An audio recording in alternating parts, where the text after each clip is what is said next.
Hi friends, welcome to our YouTube channel. Today we'll discuss design compressive member. In that, what is compression member, which type of section we can use in a design, what is effective length, what is slenderness ratio, and what is types of compaction section.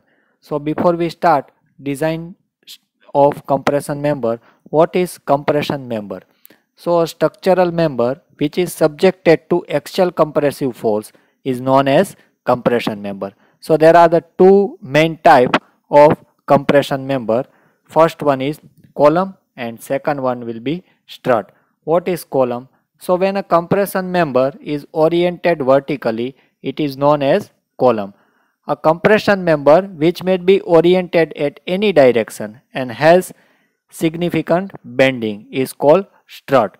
So a column we can use as a vertically to resist compression member, and strut will be provided it vertical and inclined also. So strut will be used in steel truss structure in industrial building. So column will be designed as a vertical member, strut will be designed inclined as a vertical member. Now what is types of section we can use for compression member?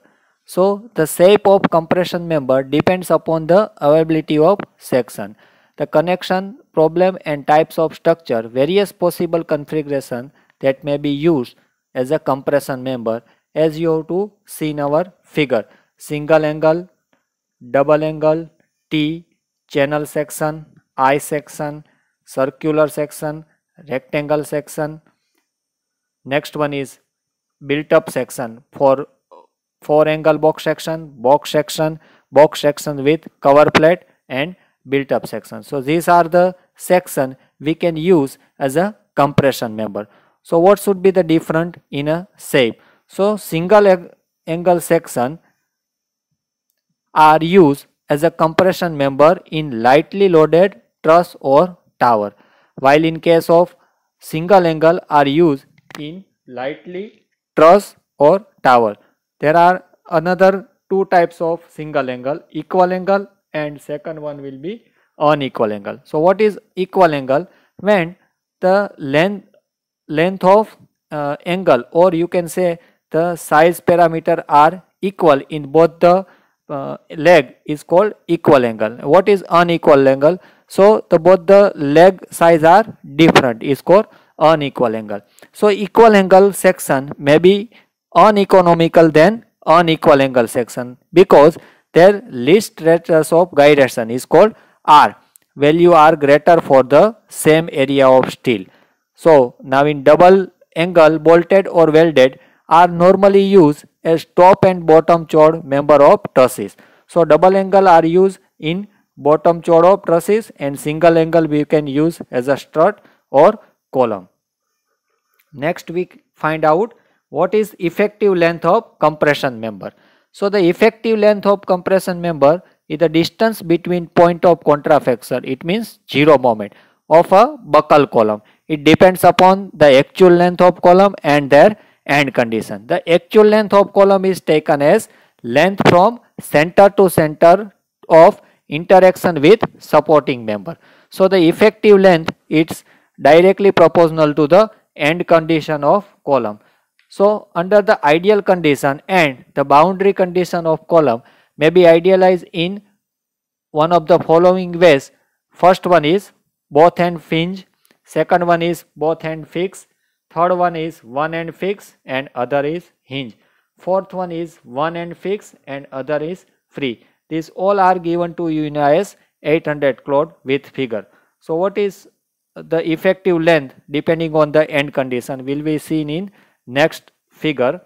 So first case, when both end are pin, the effective length is same as the original length. Second case, fix, one end fix and other is free, the effective length is 2 times. You can see that case B.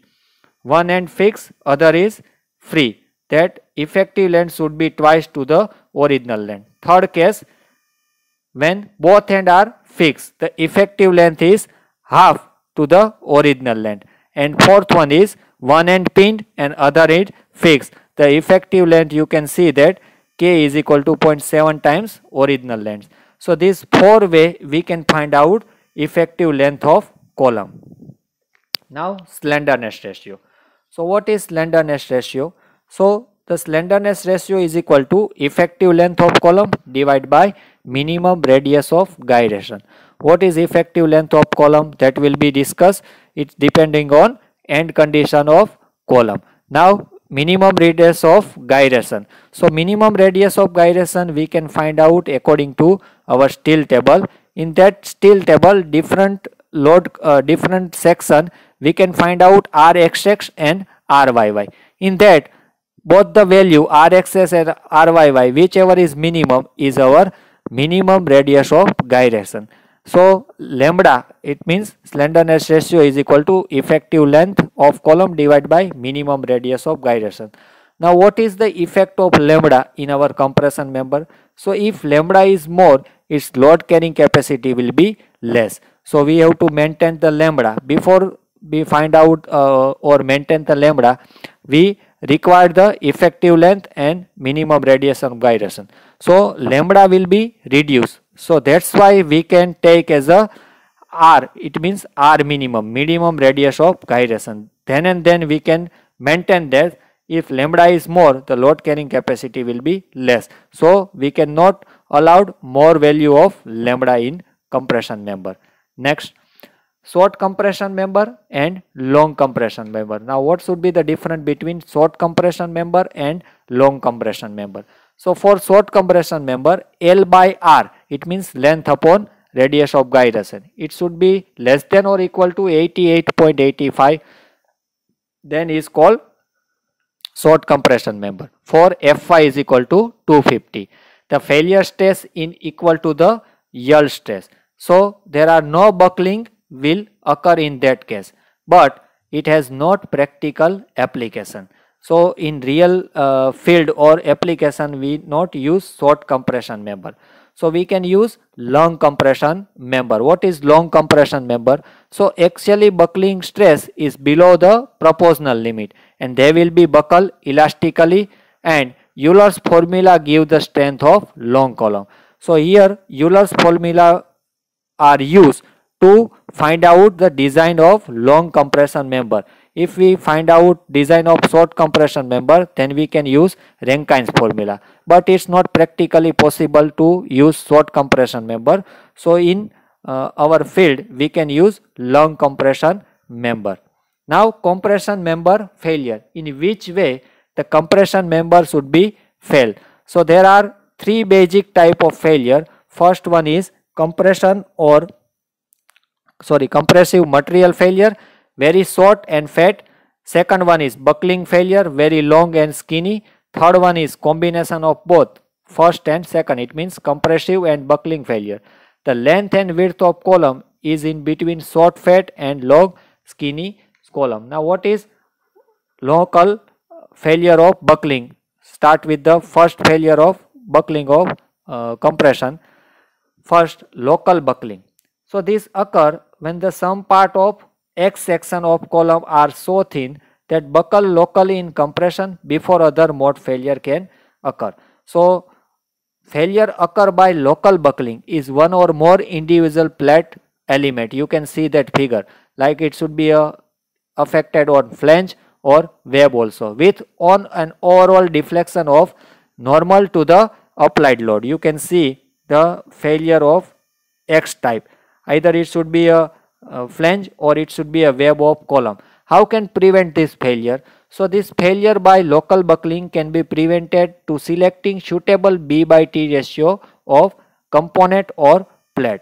So we avoid this buckling failure. We can select suitable B by T ratio for our section. Second one is flexure buckling. So also called Euler buckling is the primary type of buckling member are subjected to banging or flexure when they become unstable. So again it should be depend on types of end condition and is proportional to this length. So its failure is called flexural buckling of compression failure. Third one is squeezing. When the length of column is relatively small and the column is stocky and its component plate are prevent from local buckling, the column will be able to attain full strength of failure. So is called squeezing. When the length of column is relatively small and column is stocky, the components plate prevent local buckling. So what is squeeze load? So squeeze load is denoted by yield stress multiplied by cross sectional of area. So it directly proportional to cross sectional of your area of section that will be used to resist the compression force. So these three types of failure we can covered in our design criteria also. So we can find out safe section against resist of compression favor. Next, cross section classification. So as per the IS 800/2007, cross section are placed into 4 behavior class depending upon the material, yield strength and the width to thickness ratio of individual component like flange and web within the cross section and the loading arrangement. So the 4 class of section are defined as a follow. You can see in this figure. First one is slender, semi-compact, compact and plastic. So first one is slender. So cross section in which the element buckle locally even before reaching yield stress is called slender. What is semi-compact? So cross section in which extreme fiber in compression can reach in yield stress but cannot develop the plastic moment. So this is the stage. It's not in elastic but it's not in start with the plastic moment is called semi-compact. What is compact? So cross section which can develop plastic moment to resist but have adequate plastic hinge rotation capacity because the local buckling. Now compact is now it should be reach in a plastic moment but it not capacity to rotate against local buckling. And fourth one is plastic. So cross section in which can develop plastic hinge and have rotation capacity required the failure of structure by the formation of this plastic mechanism. So these are 4 stage we can classify the section in slender, semi-compact, compact and plastic. These 4 stage identify for the section and then we can find out that class either it should be covered in slender, semi-compact, compact or plastic. So in next lecture or next video we can elaborate the design compressive strength. Thank you.